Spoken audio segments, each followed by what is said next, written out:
जी, बिस्मिल्लाहिर्रहमानिर्रहीम।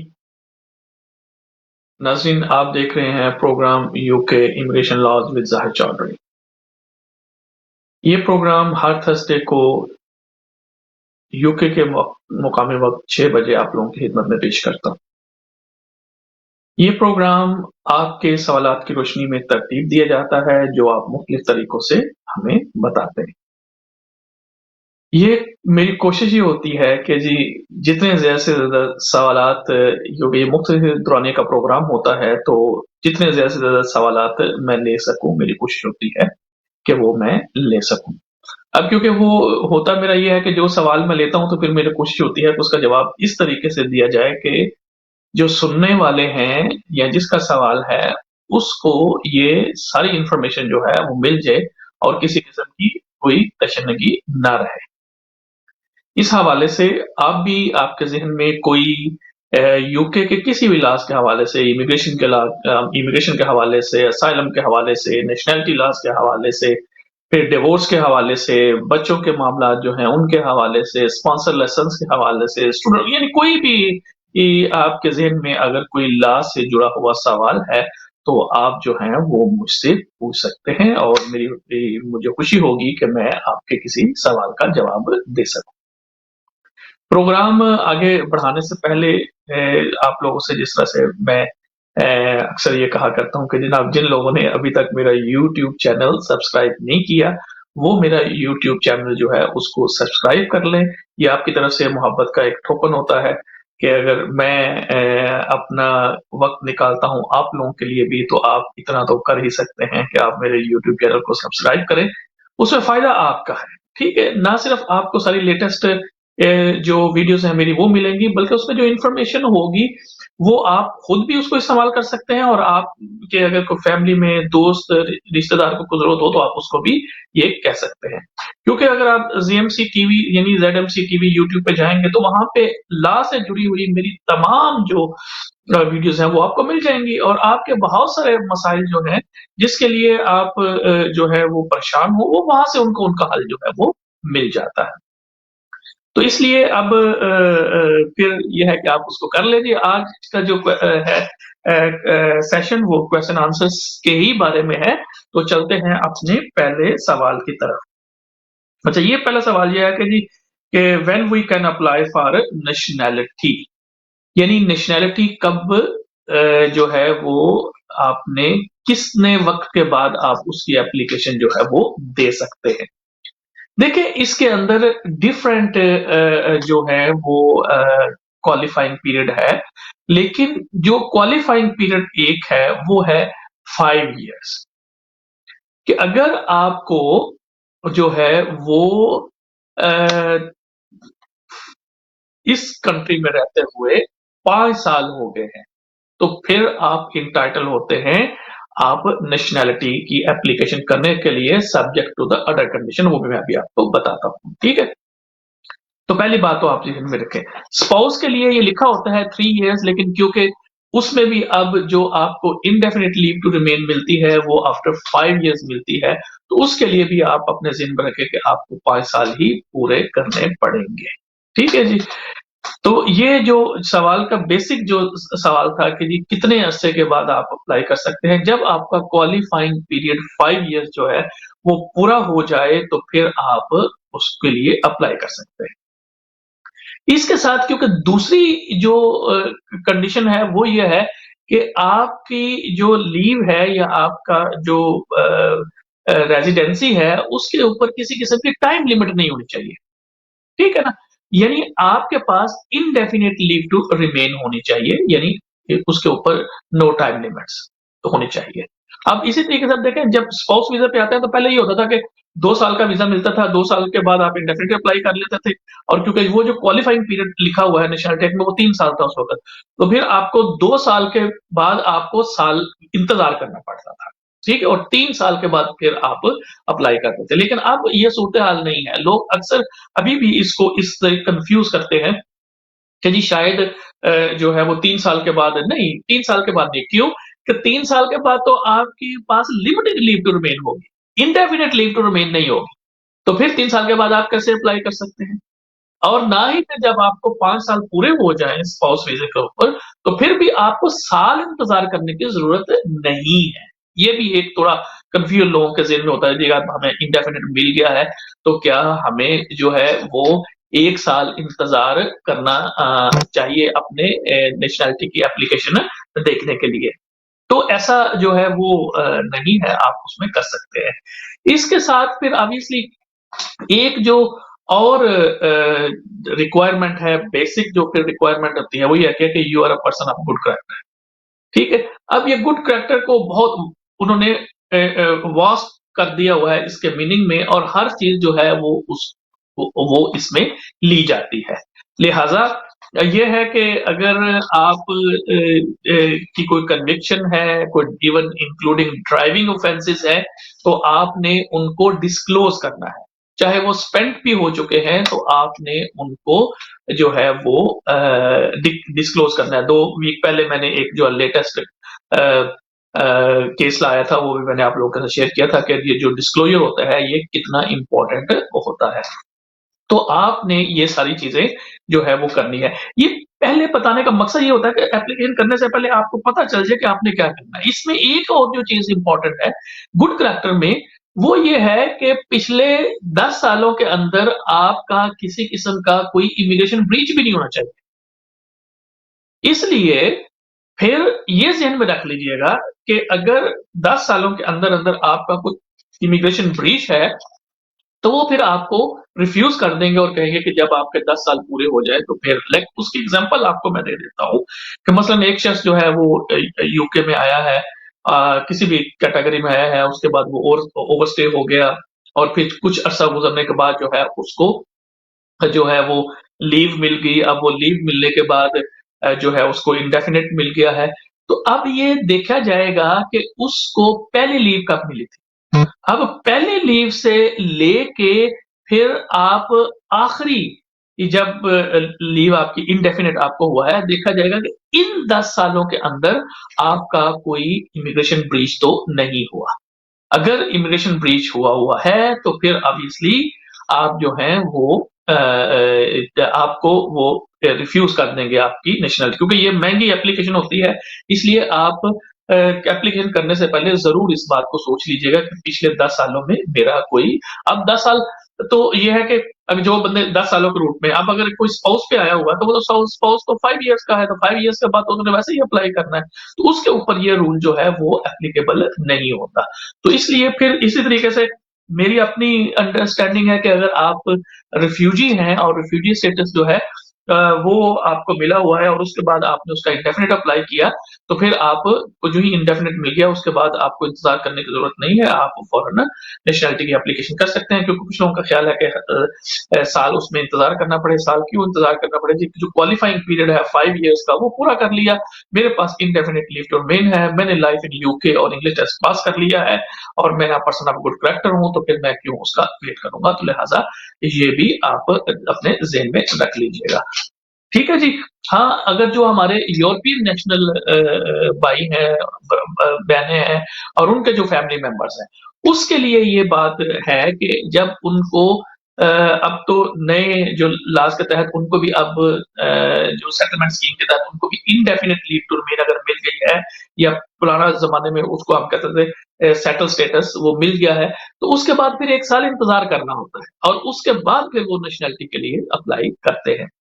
इसके लिए भी ज़हन में रख लें क्योंकि इसलिए मैं डिटेल में बता देता हूँ कि बहुत सारे सवालात आप लोगों के ज़हन में आ जाते हैं, तो वो फिर आपको तशनीगी ना रहे। अब बहुत सारे लोग कहते हैं कि जी ये यूरोपियन नेशनल है, उनको लाइफ इन यूके और इंग्लिश टेस्ट पास करने की शायद ज़रूरत नहीं है। नहीं भाई साहब, आप जब भी आप नेशनैलिटी की एप्लीकेशन करेंगे, तो सूरत-ए-हाल में आपको लाइफ इन यूके और इंग्लिश टेस्ट ज़रूरी है, आपकी नेशनैलिटी जो मर्ज़ी हो। सिर्फ उसकी एग्ज़म्पशन ये है कि या तो आप 65 से ऊपर हैं या फिर कोई मेडिकल रीज़न है जिसकी वजह से आप पास नहीं कर सकते, ठीक है? इसके अलावा आपको हर सूरत में ये पास करना है। आई होप कि बड़ी डिटेल के साथ मैंने इसका जवाब दे दिया है। दूसरा जनाब सवाल की तरफ चलते हैं, तो वो सवाल है जी ट्रैवल डॉक्यूमेंट के हवाले से कि ट्रैवल डॉक्यूमेंट जो है, वो कैसे हम हासिल कर सकते हैं? पहली बात तो ये है कि ट्रैवल डॉक्यूमेंट ये होता है कि जी समझ लें कि अगर आप के पास कोई ऐसा अपना पासपोर्ट वगैरह नहीं है कि जिसके ऊपर आप ट्रैवल करें, तो फिर आप होम ऑफिस को अप्लाई करते हैं कि जनाब मुझे आप यूके का जो ट्रैवल डॉक्यूमेंट है रेफ्यूजी स्टेटस का या और वो आप मुझे इश्यू करें, ठीक है? तो ये इसको हम ट्रैवल डॉक्यूमेंट्स कहते हैं, यानी ये उस वक़्त आपको इश्यू होगा जब आप के पास किसी किस्म का और डॉक्यूमेंट नहीं है आपको ट्रैवल करने के लिए। ये अगेन ऑनलाइन एप्लीकेशन है, आप जाएँगे होम ऑफिस की वेबसाइट पे gov.uk के ऊपर, तो वहाँ पे ट्रैवल डॉक्यूमेंट जो है उसकी वेबसाइट पे जाके तो ये आप ऑनलाइन ये अकाउंट क्रिएट करके तो फिर आप उसको फिल अप कर सकते हैं। इसके लिए आपके पास जो चीज़ें होनी चाहिए, आपको पता होना चाहिए कि आपने लास्ट एप्लीकेशन क्या कौन-सी की थी, आपकी फिंगरप्रिंट्स कब हुए थे लास्ट टाइम, आपका नेशनल इंश्योरेंस नंबर क्या है, आप कहाँ रह रहे हैं, कब से रह रहे हैं, या फिर आपका टेलीफ़ोन नंबर क्या है, आपका नाम, डेट ऑफ बर्थ, नेशनैलिटी, ये सारी चीज़ें जो हैं वो आप लोगों के पास मौजूद होनी चाहिए। तो ये जो है इसके अंदर जो डॉक्यूमेंट मोस्टली जो होम ऑफिस माँगता है वो ये कहता है कि आपकी 2 पिक्चर्स पासपोर्ट साइज़ पिक्चर जो है, जिनके पीछे आपका नाम, आपकी नेशनैलिटी और आपकी डेट ऑफ बर्थ लिखी होनी चाहिए। ये 2 पिक्चर्स जो है आपने भेजनी है अलोंग विद आपके पास वो इमिग्रेशन स्टेटस डॉक्यूमेंट। यानी जब आपको इंडेफिनिट मिल जाता है तो होम ऑफिस आपको भेजता है एक लेटर, उसको कहते थे कि you have been granted indefinite leave to remain. तो वो एक इमिग्रेशन स्टेटस लेटर जो है ये साथ जाएगा। बाज़ औक़ात वो अगर लेटर नहीं है तो उसपे फिर ऑब्वियसली आपको वो आपका जो बायोमेट्रिक कार्ड है जिसके ऊपर लिखा हुआ है कि आपके पास इंडेफिनिट लीव टू रिमेन है, तो वो फिर आपको साथ भेजना पड़ेगा। तो ये 2 मेन डॉक्यूमेंट्स होते हैं जो आपने होम ऑफिस को प्रोवाइड करने हैं। होम ऑफिस जो है वो आपको वो ट्रैवल डॉक्यूमेंट जो है वो इश्यू कर देगा, सब्जेक्ट के वो अगर सैटिस्फाई है कि आपने सारी रिक्वायरमेंट जो है वो मीट की हैं और आप की इन्फॉर्मेशन भी करेक्ट है। तो इस ट्रैवल डॉक्यूमेंट में सवाए आपका कंट्री ऑफ ओरिजिन यानी जहाँ में इसके अगेंस्ट आपने असाइलम क्लेम किया हुआ है, उसके अलावा आप जहाँ भी जाना चाहें वहाँ पे ये जो आपका ट्रैवल डॉक्यूमेंट है ये काम करेगा। अच्छा, ट्रैवल डॉक्यूमेंट्स के से ये ज़हन में रख लीजिएगा कि ऐसा नहीं होता कि ट्रैवल डॉक्यूमेंट आप हो तो आपको कहीं और जाने की वीज़े की ज़रूरत नहीं है। देखिए, रेफ्यूजीज़ के हवाले से कुछ यूरोप में ऐसे कंट्रीज़ हैं ये जो कि जेनेवा कन्वेंशन 1951 के सिग्नेटरीज़ हैं, उनमें कुछ ममालिक जो हैं वो आपको कहते हैं कि ठीक है, अगर आपके पास फुल रेफ्यूजी स्टेटस है तो आपको वीज़े की ज़रूरत नहीं है। अदरवाइज़ ये है कि आप जो है मसलन अगर आप कोई यूके में रहते हैं और आपने जनाब आपने दुबई जाना है, तो आपको वहाँ पे वीज़े की ज़रूरत हो, सऊदी अरब जाना है आपको वहाँ पे वीज़े की ज़रूरत हो। आप वहाँ पे तो जा सकते हैं, लेकिन आपका जो कंट्री ऑफ ओरिजिन है, इसके अगेंस्ट आपने असाइलम लिया हुआ है, वहाँ नहीं जा सकते। इसलिए तो मेरे ख्याल में I have answered this question now in detail now. चलते हैं जी अपने अगले सवाल की तरफ। ये डिफरेंट क्वेश्चन है, ये अच्छी बात है कि आप लोग जो हैं वो अब इंटरेस्ट लेके तो डिफरेंट तरह के क्वेश्चन जो हैं वो जो है वो भेज रहे हैं। तो फ़ायदा भी इसी प्रोग्राम का और ये वक़्त लगाने का इसलिए है कि ज़्यादा से ज़्यादा तरह के जो सवाल आएँगे तो सिर्फ़ इमिग्रेशन नहीं, आप कोई भी सवाल जो है वो मुझसे पूछेंगे और मुझे खुशी होगी कि मैं उसका जवाब दूँ आपको। ये जो अगला सवाल है जी, ये बच्चों से रिलेटेड है कि जी मेरे अपने स्पाउस के साथ कोई मामलात अच्छे नहीं हैं और मैं अपने बच्चे को यूके से बाहर लेके जाना चाहता हूँ हॉलिडेज़ वगैरह के ऊपर, तो मैं क्या कर सकता हूँ? कब लेके जा सकता हूँ? कितनी देर के लिए लेके जा सकता हूँ? ठीक है जी। देखें, ये अनफॉर्च्यूनेट जो है वो चीज़ जो है वो होती है। अब इसमें 2 सूरत-ए-हाल हैं। पहली सूरत-ए-हाल तो ये है कि अगर कोर्ट के अंदर कोई केस जो है वो अभी नहीं चल रहा। अब अगर कोर्ट के अंदर केस नहीं चल रहा और फिर आप और स्पाउस जो है वो अलग-अलग से हैं, तो फिर ये है कि वैसे कानूनी तौर पर तो ये है कि अगर आप बच्चे को 4 वीक तक के लिए आप यूके के बाहर लेके जाना चाहिए, तो आपको ना तो कोर्ट की इजाज़त की ज़रूरत होती है और ना ही दूसरे फ़रीक के कंसेंट की ज़रूरत होती है। लेकिन ये ज़हन में रखें कि अगर कोर्ट केस चल रहा है और कोर्ट ने ऑलरेडी उसके ऊपर पाबंदी लगाई हुई है, तो फिर ऑब्वियसली आप 4 वीक के लिए भी लेके नहीं जा सकते। ये आप कोर्ट के ऑर्डर सम टाइम ऐसे होते हैं कि कोर्ट के अंदर किसी ने जनाब एप्लीकेशन डाल दी, वाइफ ने या हस्बैंड ने, और कोर्ट ने उसके ऊपर शुरू में ही ये रिस्ट्रिक्शन लगा दी कि नहीं, बच्चे को यूके की कोर्ट्स की जुरिसडिक्शन से बाहर नहीं लेके जाया जा सकता। तो ऐसी सूरत-ए-हाल में जो है वो फिर नहीं होगा। अदरवाइज़ ये है कि आप जो है वो 4 जो वीक है उस तक आप जो है वो बच्चे को बाहर लेके जा सकते हैं, और ऐसी सूरत-ए-हाल में जो है वो आपको कोर्ट की या दूसरे फरीक की कंसेंट की ज़रूरत नहीं है। दूसरी सूरत-ए-हाल में कि हाँ, अगर आप 4 वीक से ज़्यादा लेके जाना चाहते हैं, तो फिर आपको या तो कोर्ट से इजाज़त लेनी पड़ेगी, या जो दूसरा स्पाउस है या दूसरा पेरेंट है, उसके साथ एक कंसेंट उसकी लेनी पड़ेगी, रिटन कंसेंट जो है। और मैं अब जो है वो एडवाइस यही करता हूँ, सजेस्ट यही करता हूँ कि कोशिश किया करें कि अगर दोनों फरीकैन में, यानी दोनों पेरेंट्स में मामला ठीक नहीं है, तो फिर कंसेंट ले लिया करें, ताकि किसी और मसले में और परेशानी से बचा जा सके।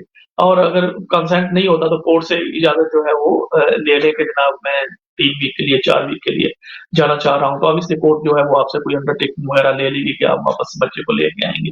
या जिस तरह से भी वो जो है वो देख लेगी कि उसमें क्या जो है वो करना है। तो इस हवाले से वो मैंने आपको बता दिया है कि आप जो है वो 4 वीक से ज़्यादा बच्चे को यूके की जो कोर्ट की जुरिसडिक्शन है उससे बाहर नहीं लेके जा सकते without consent of other parents और कोर्ट की इजाज़त के बगैर। तो वो आप नहीं लेके जा सकते। ठीक है? आई होप जो आपका बेसिक क्वेश्चन था, वो मैंने आपको बता दिया है। अच्छा, फिर दूसरा ये जो अगला सवाल है, ये भी ये है जी, नॉन मोलेस्टेशन ऑर्डर के बारे में है कि जी अ, ये इस पे अ, ये बिट अनफॉर्चुनेट होता है जी, फैमिली जो मामलात होते हैं, अच्छे-खासे जो लोग हैं वो भी फिर जब एक-दूसरे के अगेंस्ट हो जाएँ तो फिर कोर्ट लॉ के अंदर उनके लिए एक गुंजाइश और प्रोटेक्शन जो है वो मौजूद है। ठीक है?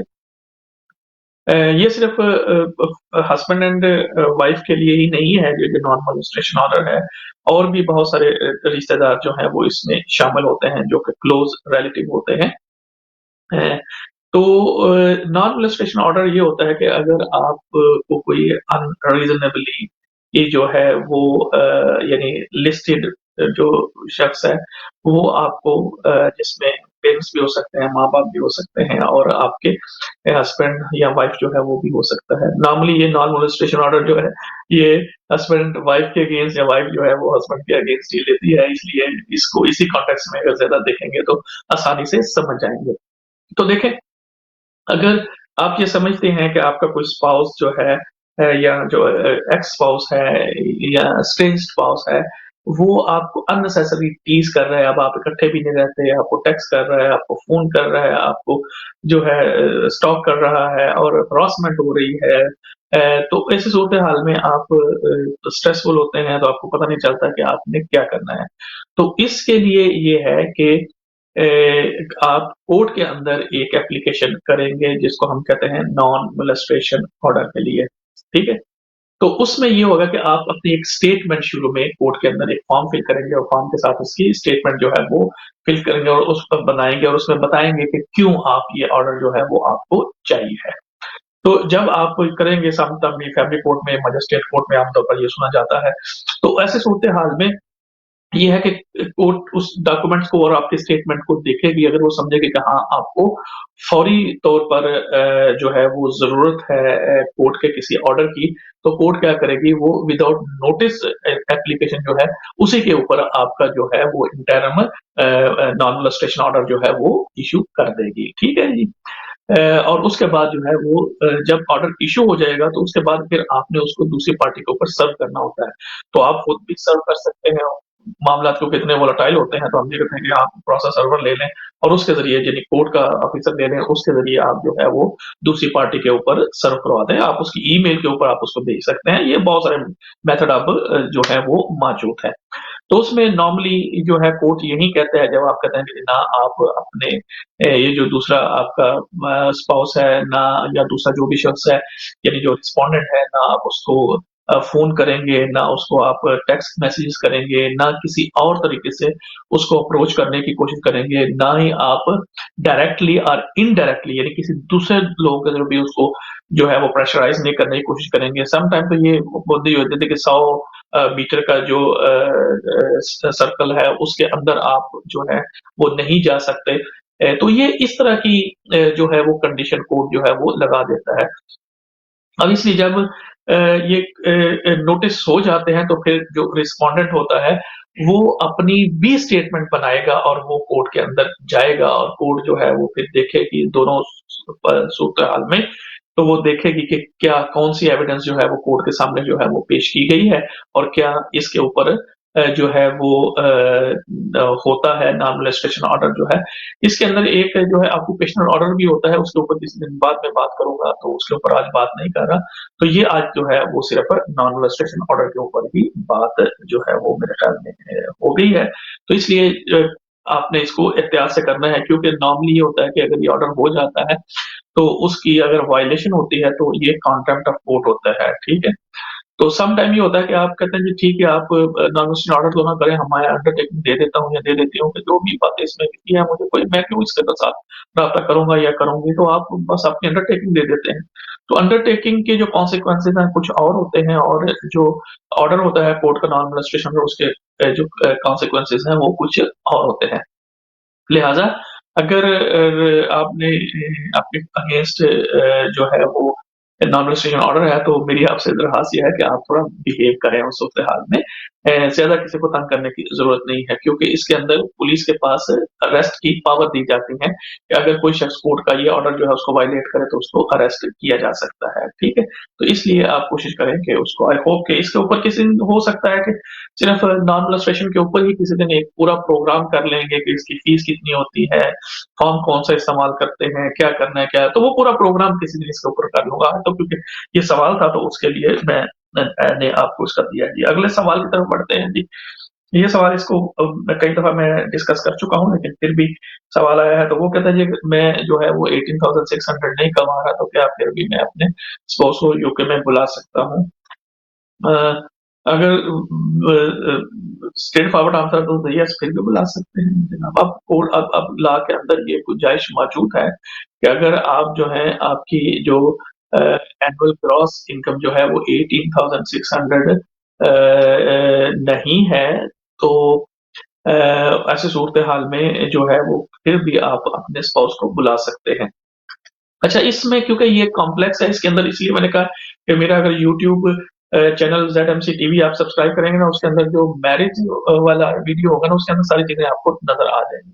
अब इसमें ये भी हो सकता है कि अच्छा, अगर आप 18,600 तो नहीं कमा रहे, कम कमा रहे हैं, लेकिन आपके पास कुछ सेविंग पड़ी हुई है, ठीक है जी? उस सेविंग की वज़ह से आप जो है वो कर सकते हैं। ठीक है? लेकिन अगर आपके पास सेविंग भी नहीं है, पैसे भी नहीं कमा रहे, तो फिर भी आप एप्लीकेशन कर सकते हैं। उसके लिए ये होता है, उसको हम थर्ड पार्टी सपोर्ट किसी पुराने ज़माने में कहा करते थे, तो अभी वो उन्होंने दोबारा से उसको अलाउ कर दिया है कि अगर जो है वो अ, आपका कोई अज़ीज़, आपका भाई-बहन, पेरेंट्स आपका कोई ये कहता है कि जी हम इस जो स्पॉन्सर है इसकी हम फाइनेंशियली हेल्प कर रहे हैं और हम इस हेल्प को करते रहेंगे। ये जेन्युइन हेल्प होनी चाहिए, और ये ऐसा नहीं कि हम करेंगे, हम कर रहे हैं, ठीक है? कितने कर रहे हैं, ये सारी बातें जेन्युइनली आपने प्रूव करनी होती हैं।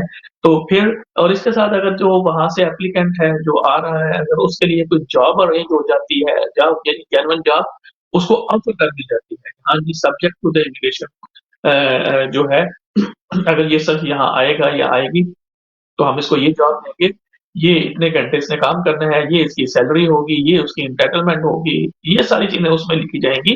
तो ऐसे सूरत-हाल में आप जो है वो बिल्कुल उसके लिए अप्लाई कर सकते हैं।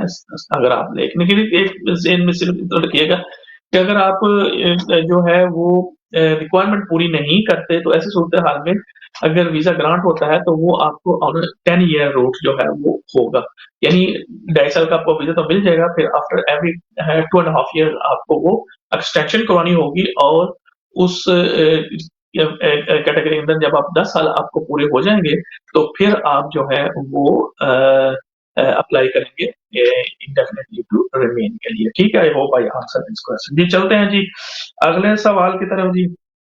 अच्छा, ये सवाल है जी कि जो स्टूडेंट के डिपेंडेंट होते हैं, उनको कितना काम करने की इजाज़त होती है? ठीक है जी।